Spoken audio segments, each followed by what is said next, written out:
E aí, moçada desenrolada, tio Mariano Júnior com você. Moçada, a gente vai ver aqui, ó, final do segundo reinado. A monarquia dos trópicos acabou, pessoal. A Carmen Miranda da corte foi embora.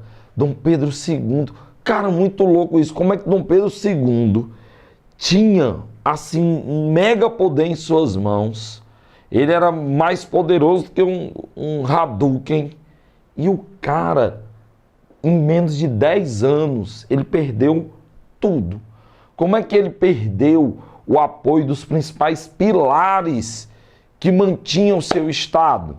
Como é que a igreja, os militares e os latifundiários deram joinha para Dom Pedro II, mandando ele embora, e se abraçaram, na maioria das vezes, com grupos republicanos que a gente tinha um pouquíssimo espaço aqui na política brasileira. Dom Pedro II era tão tranquilo do apoio que ele tinha das elites que ele permitiu o funcionamento do Partido Republicano do Rio de Janeiro e do Partido Republicano Paulista. Os caras abriram um partido na década de 1870, deixando claro que o objetivo era acabar com a monarquia e fundar uma república. E Dom Pedro II estava tão seguro de si que deixou. Fale mal de mim, diga por que é que eu erro, diga por que é que você me ama. E deixou rolar. E por que ele fez isso? Firmeza. O cara liderou politicamente a vitória na Guerra do Paraguai, a economia brasileira bombando com café, pequeno desenvolvimento industrial, exploração no látex no norte. Cara, estava tudo bom. O que é que rola? As chamadas 3 questões. A questão abolicionista, a gente viu na aula anterior, da crise da monarquia. Bem simples. Ora, quando a princesa Isabel assina a Lei Áurea, com a anuência do seu pai, que apoiava o fim da escravidão, e dos políticos mais próximos a eles, os latifundiários ficam irritadíssimos, não pelo fim da escravidão apenas, mas por não terem sido indenizados, não terem sido ressarcidos dos custos que eles tiveram para comprar aqueles negros. E aí romperam com Dom Pedro II. Ele perde uma importante base de apoio. Segunda base de apoio que dá um tchauzinho para Dom Pedro II, a Igreja Católica. E aí essa foi mais louca ainda, porque desde a fundação da monarquia brasileira, em 1824, que existiu o padroado. A Igreja Católica é a igreja oficial, é a religião oficial do país. Não pode ter nenhum outro estabelecimento religioso concorrendo com ela. E chega a um ponto do desentendimento que a igreja rompe com ele. Qual foi o problema? O Papa havia estabelecido uma bula. Bula é uma determinação da Igreja Católica. A bula Silabus determinava que quem fosse permanecer na maçonaria não poderia ficar na Igreja Católica, em hipótese alguma. Ou você é católico ou você é maçom. Mas isso é uma lei lançada lá no Vaticano. Quando chegou no Brasil, Dom Pedro II, ele vai barrar essa lei. E ele tinha direito a fazer isso. Porém, 2 bispos de Belém e de Olinda não acataram a decisão do imperador e resolveram seguir a bula. Fazendo o quê? Expulsando os maçons das suas congregações. Até aí tá de boa, até aí tá tranquilo. Onde é que o negócio azeda? É quando o Dom Pedro II manda prender os bispos. Professor Mariano, mas sua desobediência é uma ordem do Estado. Galerinha, não se prende um clérigo, principalmente um bispo e um cardeal, a não ser que ele tenha feito algo muitíssimo grave e não haja dúvida alguma a respeito da sua culpabilidade, certo? E ele, no século XIX, manda prender 2 bispos. Ora, as cerimônias de muitas congregações católicas passaram a ser voltadas para criticar o imperador. Não é que a Igreja Católica tenha passado a apoiar o republicanismo, mas ela deixa de defender Dom Pedro II. E dessa maneira abre caminho para que a população ache normal falar mal da monarquia brasileira e falar mal da pessoa do imperador. Beleza?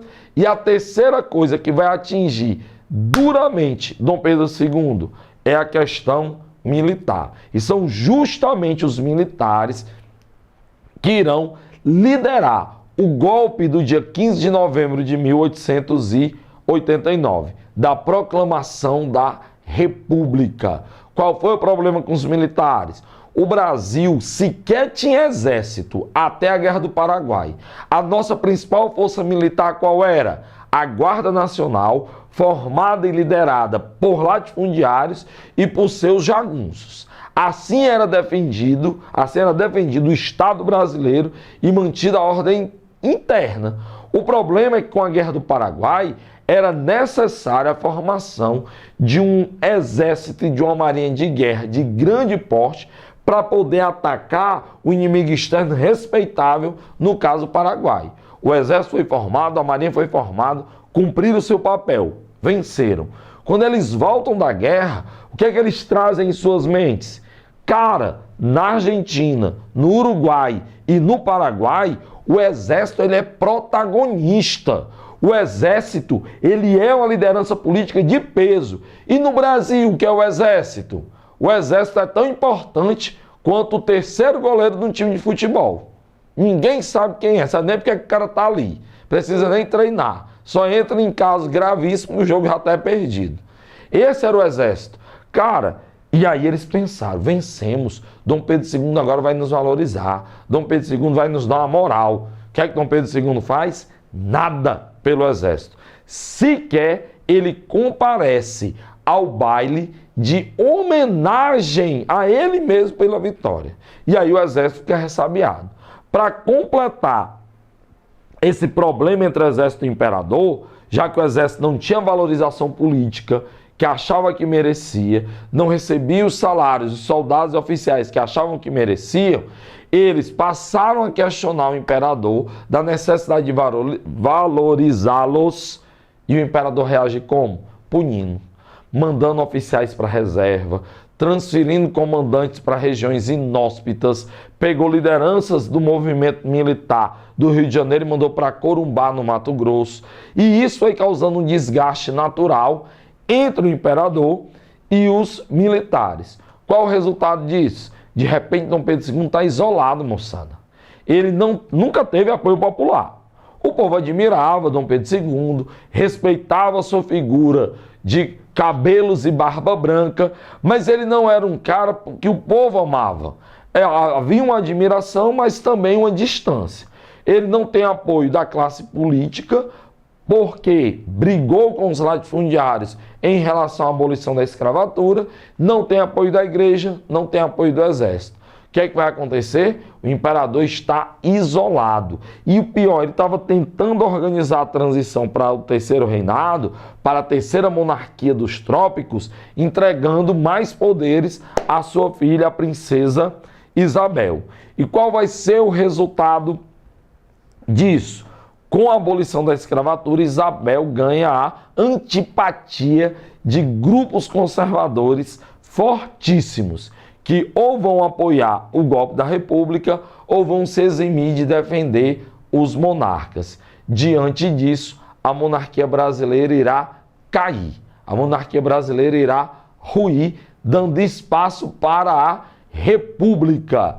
Mas, mais uma vez, como no Brasil não tem uma revolução, não há uma mudança significativa na paisagem política, social e econômica, foi mais uma transição de diferentes grupos no poder, nós teremos um arranjo político, digamos assim, de diferentes forças republicanas que irão assumir o comando do país. Beleza? Então, sempre que falar no fim do segundo reinado, basta lembrar da perca de apoio político desses três grupos, lembrar que ele nunca teve apoio popular, se isola e ele acaba caindo.